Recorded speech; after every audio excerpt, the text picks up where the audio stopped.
for more on the Jays World Series success and a look ahead to tomorrow night's big game. We are joined live by sports journalist Joon Lee. Joon, thank you so much for joining us. Let's first break down yesterday's game. What a performance by the pitcher, Trey Savage, and all of the people that were in the batting lineup.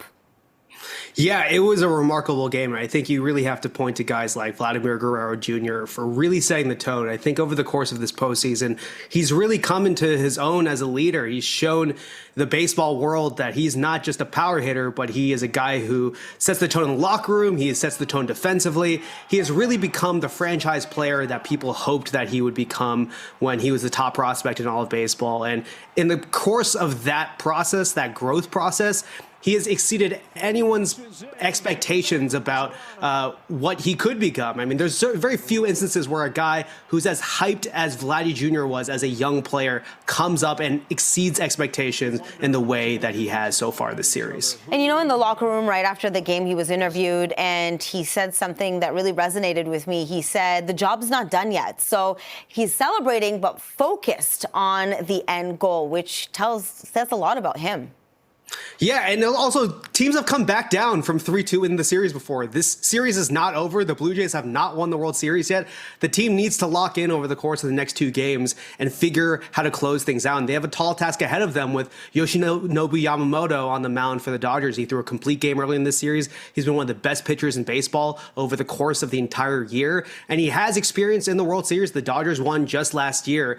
The Dodgers have more experience than the Blue Jays do. And as much as it is an advantage to have the Rogers Center behind you, to have that loud dome in an environment like this, it's also pressure on the home team to close things out. This is a young team that hasn't ever been this far before, and experience does matter in the postseason. And when the pressure really does ramp up, when you have the opportunity to close things out and win Toronto a World Series for the first time in 30 plus years, that nerve really starts to kind of edge in on you, and it makes you do weird things that you might not do otherwise. And so there's still a lot of way to go for the Blue Jays in order to close out this World Series. Joon, let's talk about Yoshinobu Yamamoto. He was like a wall during that game. Nobody could get past him.